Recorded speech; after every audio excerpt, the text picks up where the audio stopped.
Learn easy. Subscribe Learn Easy channel.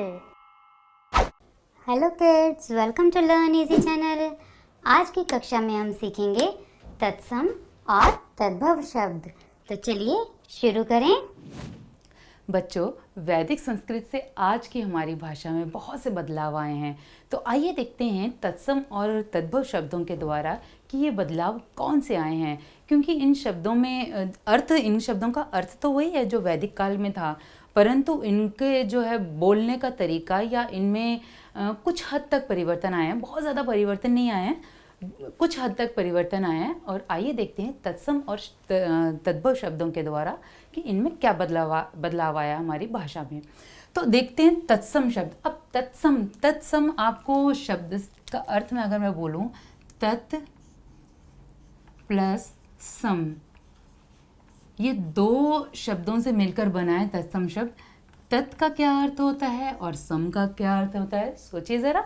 तत् का अर्थ होता है उसके, तत् का अर्थ होता है उसके, और सम का अर्थ होता है समान,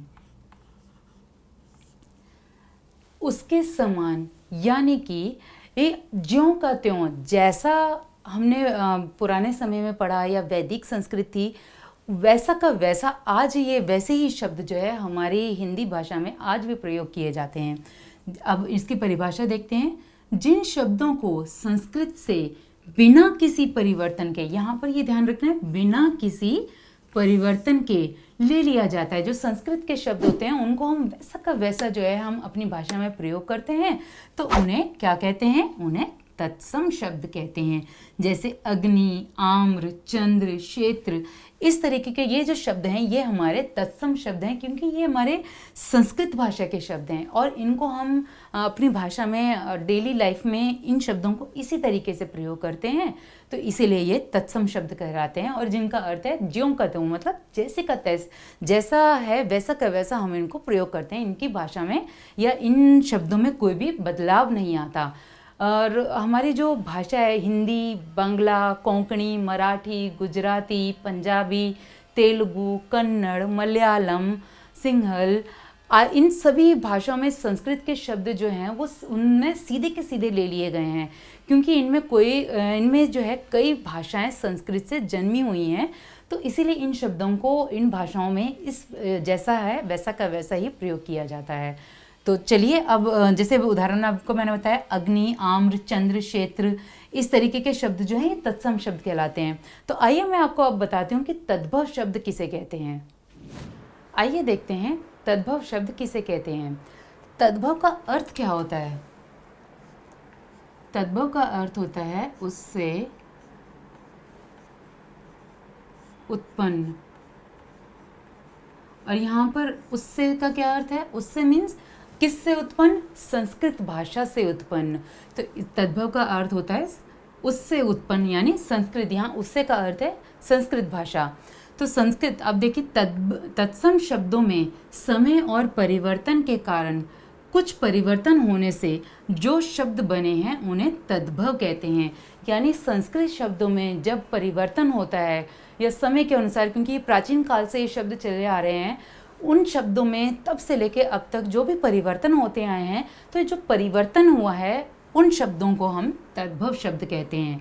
तो अब जैसे कि यहाँ देखिए मुख, अब मुख हम जो है हमारा तत्सम शब्द है। अब मुख का क्या बन गया? मुंह। तो ये हमारा तद्भव शब्द है। ग्राम, पहले क्या कहते संस्कृत में, इसको क्या कहा, ग्राम कहा जाता है, पर अब क्या कहा जाता है? गांव। गांव और ग्राम है एक ही शब्द, पर यहाँ संस्कृत शब्द का प्रयोग हुआ है और आज भाषा के कारण जो परिवर्तन हुआ है तो ये ग्राम शब्द जो है गांव बन गया। दोनों का अर्थ सेम ही है, इनके अर्थ में परिवर्तन नहीं आया है, सिर्फ इन शब्दों में बदलाव आ गया है और इनका अर्थ बिल्कुल सेम ही है। दुग्ध, अब यहाँ देखिए संस्कृत में दुग्ध कहा जाता है, ये हमारा तत्सम शब्द है। और तद्भव शब्द, इसका रूपांतर क्या हुआ? दूध बन गया ये शब्द।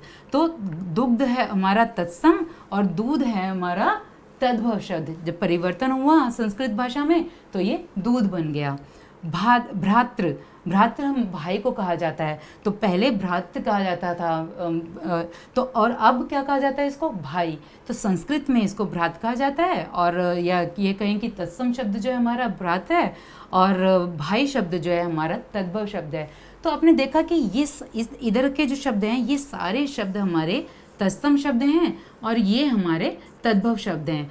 तो संस्कृत शब्दों को जब हम परिवर्तन करके लिख देते हैं, तो या हम ये कहें कि जो संस्कृत भाषा में परिवर्तन हुए हैं, तो उन परिवर्तन के कारण जो शब्द बने हैं वो तद्भव शब्द कहलाते हैं। और जो प्राचीन जो काल था, या प्राचीन भाषा में जब हम शब्दों का प्रयोग करते थे, संस्कृत भाषा में जब हम इन शब्दों का प्रयोग करते थे, तो उन शब्दों को जो है वो तत्सम कहा जाता है। तो अब आप सोच रहे होंगे कि ये कैसे पहचाना जाए कि तत्सम शब्द कौन सा है और तद्भव शब्द कौन सा है।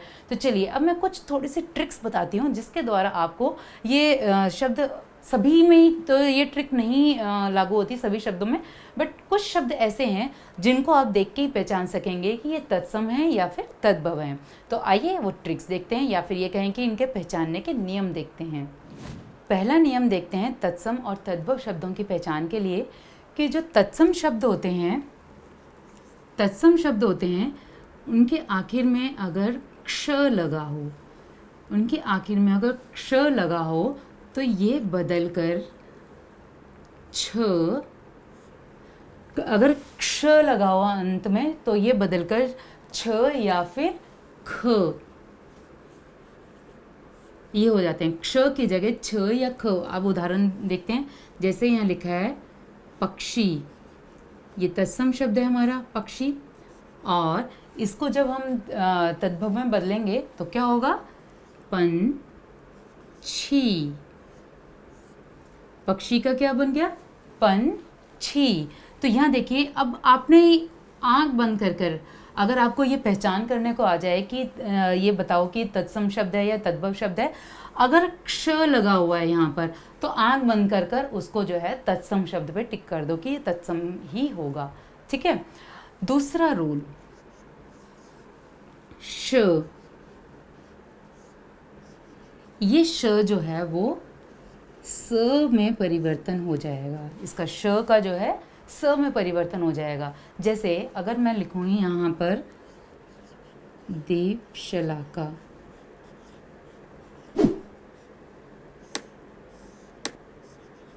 दीपशलाका को अब यहाँ पर क्या बन जाएगा, दीपशलाका का क्या बन जाएगा, दिया सलाई, दिया सलाई।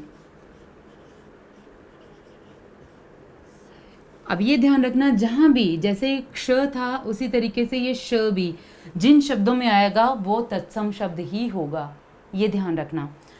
नंबर 3, क्ष, श, और अब आया हमारा क्ष, पेट कटा श जिसको कहते हैं, ये पेट कटा श। जिन शब्दों में ये आएगा तो वो आप सोच लेना कि वो हमारा तत्सम शब्द ही होगा। जैसे कृषक, कृषक है, यहाँ पे क्ष आया, तो ये आप हमेशा ध्यान रखेंगे जहाँ पे भी ये क्ष आएगा तो वो हमारा तत्सम शब्द है। और कृषक का अर्थ क्या होता है, अर्थ क्या, जो आज रूप बदला हुआ रूप इसका क्या है, तद्भव इसका किसान। तत्सम है कृषक और तद्भव है किसान। तो ये 3 रूल तो हो गए जो आपको आंख बंद करके हमेशा ध्यान रखना कि अगर पहचान करने को आ जाए तो क्ष, श और ये क्ष, ये तीनों वर्ण जहाँ भी आ जाएं वो सारे हमारे जो हैं तत्सम शब्द होंगे। उनको आंख बंद करके आप टिक कर देना कि ये हमारे तत्सम शब्द हैं। चलिए मैं अब आपको और चौथा रूल जो है, चौथा नियम बताती हूँ। नंबर 4 पर है हमारा री। री ऋषि जब हम बनाते हैं तो ये ध्यान रखना, री ऋषि की मात्रा कैसी होती है। री ऋषि की मात्रा आप सबको पता है कि वो हमारी ये जो लाइन होती है, लाइन के नीचे इस तरीके से आती है।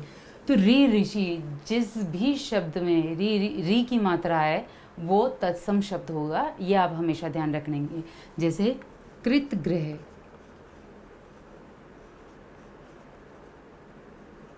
कृतगृह किसको कहते हैं, कचहरी।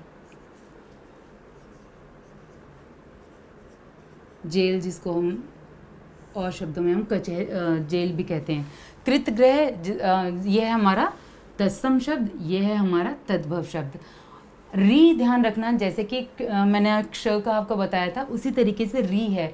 जिस भी शब्द में ये री आए, री की मात्रा आए, तो वो तत्सम ही होगा, ये आप ध्यान रखना, ठीक है। और नंबर 5 पर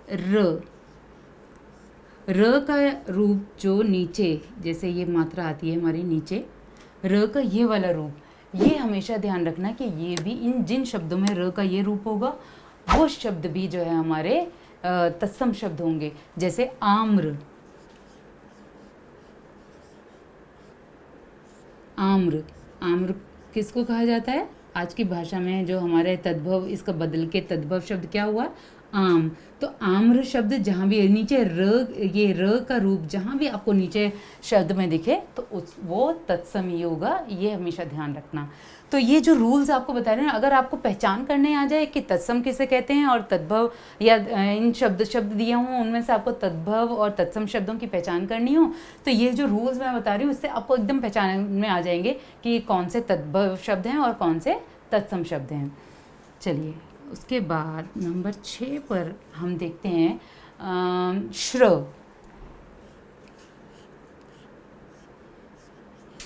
ये जो श्र है, श्र का प्रयोग जो है वो हमेशा तत्सम शब्द में ही होता है, और तद्भव शब्दों में ये स का प्रयोग होता है।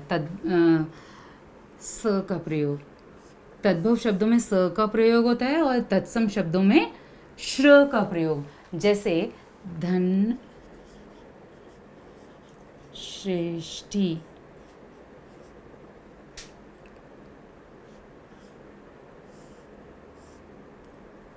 जैसे धन श्रेष्ठी, अब इसको ये है हमारा तत्सम शब्द।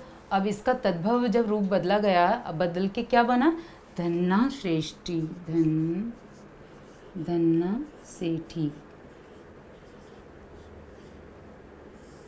धन्ना सेठी। तो अभी आपने देखा ये श्र जो है वो स में बदल गया। तो जहाँ पर भी श्र आए तो वो हमारे तत्सम शब्द होंगे, ये और ध्यान रखना। एक और है हमारा व शब्द। व जो है वो तत्सम शब्दों में ही प्रयोग होता है और तद्भव शब्दों में ब का प्रयोग होता है। तत्सम शब्दों में व का और तद्भव शब्दों में ब का प्रयोग होता है। जैसे वन और बन, तत्सम शब्द है हमारा वन और तद्भव है हमारा बन। तो अब आपने ये जो 7 रूल्स, 7 पॉइंट्स जो मैंने आपको बताए, इनको आप अगर अच्छे से समझ लोगे तो आपको चाहे एग्ज़ाम में कोई भी क्वेश्चन आ जाए, आप बहुत अच्छे से कर पाओगे। पर जो भी करो ध्यान से करो कि बस हमें ये मात्राओं का ज़रूर ध्यान रखना है कि कौन सी मात्रा तत्सम शब्द में आएगी, क्योंकि अगर तत्सम आपने पहचान लिए तो तद्भव आपको और आसानी से आप पहचान सकोगे। तो चलिए, अब मैं आपको कुछ और उदाहरण देकर बताती हूँ कि कौन से तत्सम शब्द हैं और कौन से तद्भव शब्द हैं। बहुत सारे शब्द हैं, तो कुछ शब्द मैं आपको बताती हूँ जो हम अपनी दैनिक भाषा में प्रयोग करते हैं शब्द, मैं उन शब्दों के द्वारा आपको बताती हूँ कि कौन से तत्सम शब्द हैं और कौन से तद्भव शब्द हैं, और जिससे ये आपको और अच्छे से समझ आ जाएगा। बच्चों, आज भी जब हम शुद्ध हिंदी का प्रयोग कहीं देखते हैं तो वहाँ तत्सम शब्द आसानी से देखने को मिल जाते हैं। तद्भव शब्द तत्सम शब्दों का ही परिवर्तित रूप होते हैं। आइए अब कुछ शब्द देखते हैं जिससे आपको ये समझ आ जाएगा कि कौन सा शब्द वैदिक समय से किस तरह उच्चारित किया जाता था और आज वह तद्भव शब्द के रूप में किस तरह प्रचलित हो गया है। आश्चर्य, अचरज, अमूल्य, अमोल, अंधकार, अंधेरा, अकस्मात, अचानक, आलस्य, आलस, अश्रु, आंसू, अमावस्या, अमावस, आश्रय, आसरा, अग्र, आगे, उच्च, ऊंचा, एकत्र, इकट्ठा, कपोत, कबूतर, कार्य, काम, गृह, घर, ग्राम, गांव, ग्रीष्म, गर्मी, घृणा, घिन, घृत, घी, छत्र, छतरी, ज्योति, ज्योत,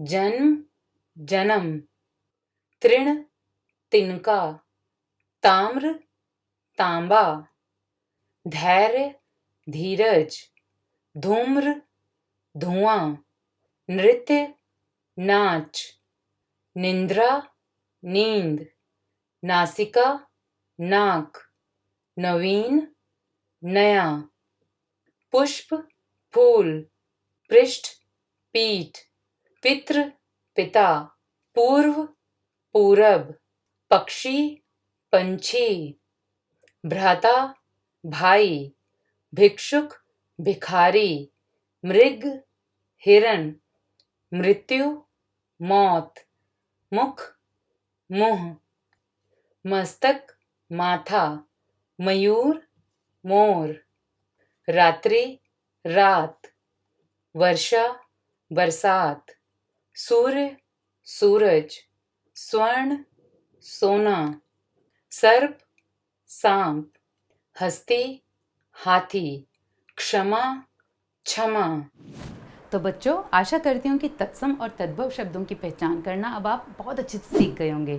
तो चलिए, आज की कक्षा में इतना ही। अगली कक्षा में फिर मिलेंगे। तब तक के लिए bye. Learn easy. Subscribe Learn Easy channel.